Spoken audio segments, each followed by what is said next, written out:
Мынакей кыздар, биз жанагы айткан гульфигибизди даярдап, обработка кылып, бул жерин аверлок менен салып алдык. Бул жерге замок тигилет, бул ич жагына коюлат. Муну тигерди кантип тигебиз? Мына шымдын алдыңкы полочкасы. Мынабу баягы чөнтөккө колду сала турган жери, мына чөнтөгү бар жери. Алды, жакшылап көңүл буруңуздар. Мынабу шымдын аласы. Баягы аласынын бычылган жери алды жагы. Бул жагы кыскараак болот. Ушул жерге биз замок коюшубуз керек. Биз замокту коердо бул сол жагы болуп эсептелет.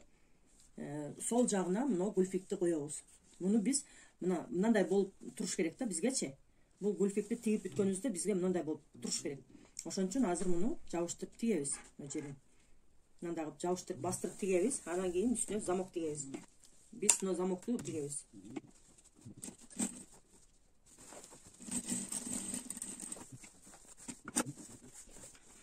Мынакей муну бастырып тиктик.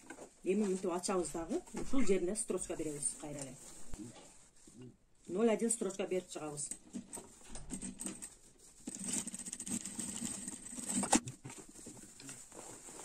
Мынакей 0,1 строчканы бердик. Дагы айта кете турган нерсе, биринчи биз баягы аласынын тигишин, мына тигишти, аласынын оюндусун аверлок менен биринчи өзүн тигип алабыз. Анан үстүнөн мына гульфикти жабыштырып тигебиз дагы. Гульфикке мындай строчка беребиз. Эми бул жагына биз замокту бастырып тигебиз. Биз бул жерди мындай кылып ичине каратып бүктөйбүз да, ошондо замогубуз кайсы жерде турса жакшы. Биз бул жерден где-то ушундай 1,50дей, 1 сантиметрдей, же 1,5 сантиметрдей материал калтырып, орундук калтырып туруп, анан ортосуна замок тигебиз. Ошондо бул жердин ортосуна замок тигилет. Биз замокту бул жерге бастырып тигерде башыбыз катат да, кандайынан тиксем экен деп. Ошондо мындай расчет алып көрөбүз. Но гульфикти ичине карап бүктөп көрөлү дагы, чтобы адашпас үчүн. Анан мына замокту оң жагынан коюп туруп, биз эми сыдырганда ушул оң жагынан ачабыз да. Ошондо мындайынан бастырып көрөлү. Замок ушул жердин ичинде болот. Анан бул жака мына экинчи материал келип бул жагына тигилиш керек. Ошондо бизге замокту оң жагынан коюп тиге турган болсок, куду ушул эле жерден бул жака каратып ачып көрөбүз. Мынакей. Биз ачканыбызда замок тескери болуп калды. Биз кайсы жагын тигебиз ошондо? Мына замоктун кайсы жагын тигебиз деп ойлонушубуз мүмкүн. Бул жерде бир аз баш катырыш керек болот. Кээде кайра карап атсаң дагы башың айланат. Ошон үчүн көңүл коюп, акырындык менен токтотуп видеону көрсөңүздөр түшүнүктүү болот. Мен атай жай кылып ушинтип түшүндүрүп атам. Мынакей. Замок тескери болгондо биз кайсы жагынан тигебиз? Замоктун бул жагынанбы же бул жагынанбы деген ой келиши мүмкүн. Биз замокту бул жагынан тигебиз. Бул ичинде кала турган материал. Мына ортодон баштай турган болсо, мындай аралыкта. Мына биз замокту тескерисинен бастырып тигебиз мына гульфикке. Ошондо биз замокту тескерисинен койгондо бул жагынан тигебиз. Тиккенден кийин биз бул замокту мынтип туруп тигилип калгандан кийин бүктөй турган болсок, мынтип ачсак, мына жерде ачылат да, место ачылат. А биз бул жагына шымдын экинчи полочкасын бул жерге алып келип тигебиз. Ошондо биз мынтип туруп замокту бастырып алсак, бизге оң болот. Биз бул замокту обычный эле лапка менен тигебиз. Бул замок потайной замок эмес, ошон үчүн муну мындай кылып эле бастырып тиксек болот. Мынакей биз замокту тигип алдык. Эми биз мына бул жер мындай болду. Эми биз гульфикти бурганыбызда бул жерибиз ачылып калды.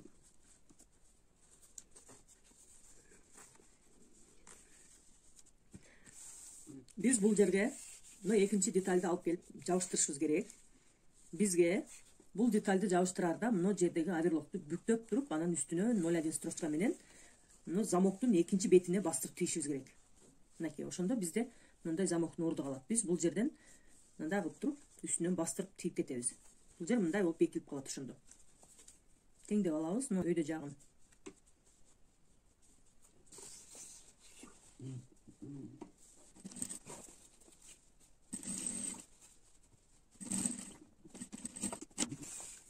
Мына бизде мындай болуп замок тигилди.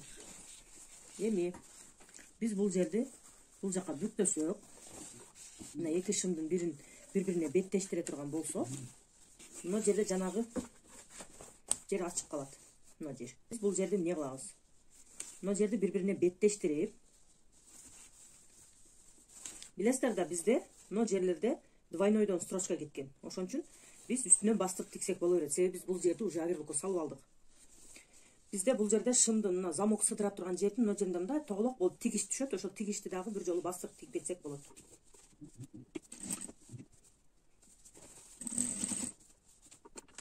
Мына жерде замоктун бүткөн жеринде темир бар. Ушул темирди этияттап, темирдин четинен алып өтүп тиксеңиздер болот. Мына жердеги тоголок жерди мен көз өлчөм менен эле тигип көнүп калгам, ошон үчүн чызбай эле тигип кетип атам.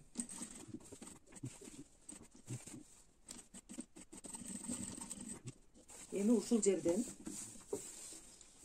мен дагы ушул оверлоктун үстүн, мына тигилген жердин үстүн бастырып тигип кетем.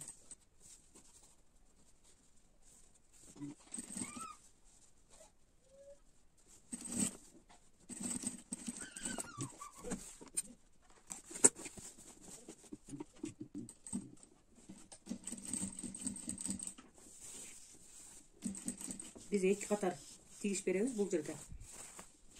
Чтобы бышыгыраак болуш үчүн.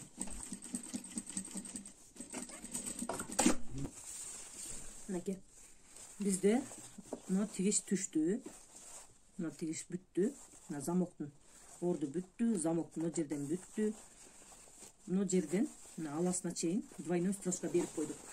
Мынакей оверлогу дагы бастырылып тигилип кетти. Карап көрсөңүздөр өтө оңой. Татаалдаштырган өзүбүз гана кыйын экен депчи. Биз баардык нерсени оңой кабыл алсак, тез эле оңой эле бүтөт. Мынакей иш жагы мындай болду. Бизде бул жерде чөнтөктөр тигилген. Иш жагында чөнтөктөрдү мен нары бери шалпылдай бербесин деп бастырып койдум ийне менен. Бизде мынакей замогубуздун орду мындай болуп бүттү. Двойной катар-катар строчка берип койсок дагы болот. Замокту тигип атканда эки сыйралап тигип койсок дагы болот кааласак. Эми бизде мына боковой чөнтөктөрдүн орду бар. Мына жерде мел менен сызылган. Ушул жерге бизге боковой чөнтөк түшөт. Биз боковой чөнтөктөрүбүздү дагы мынтип даярдап алганбыз. Ушул чөнтөктөр бизге ушул жерге түшүш керек. Бул жерге тигиш үчүн биз биринчи боковой тигиштерин тигип, оверлокко салып даярдап алабыз. Бул чөнтөк салган алды жагы болсо, мына боковой шовтун тигилишин биз артка карап бүктөйбүз. Азырынча пока бизде мына жамбашынын артындагы жери биргелек.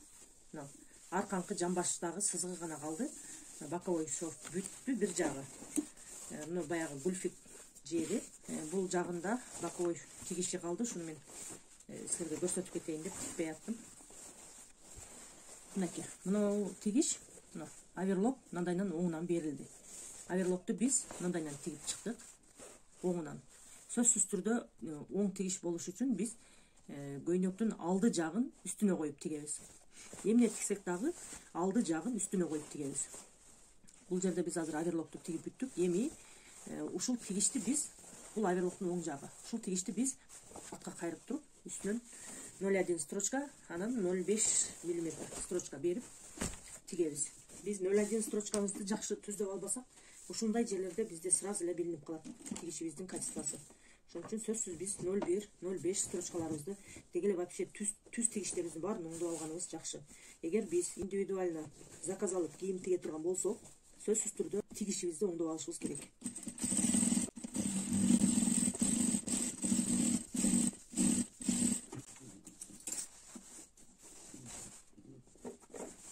Мынакей биз 0,1 строчкасын берип алдык.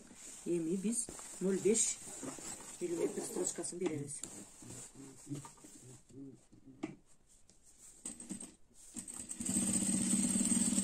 Мен баягы дайыма айтып жүргөн, ар бир тигишти айтып кетем мен сөзсүз. Биз 0,1 берип атканда лапканын сырт жагына карап тиктик, 0,5 берип атканда дагы сөзсүз түрдө сыртына карап тигишибиз керек.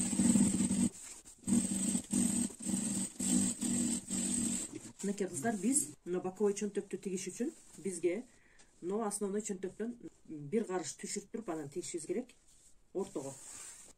Үстүнөн клапан жабыштырылып тигилет. Биз бул чөнтөктөрдү тигерде мындай кылып туруп белги кылып алабыз. Мынакей кыздар, биз чөнтөктүн клапанын жабыштырганга атайын липучка кададык. Эми чөнтөктү жабыштырып алабыз. Чөнтөктү мына основной чөнтөктөн 10 сантиметрдей түшүрүп ылдыйраак кадасак болот. Өтө ылдый кылып койсок дагы жакшы болбой калат.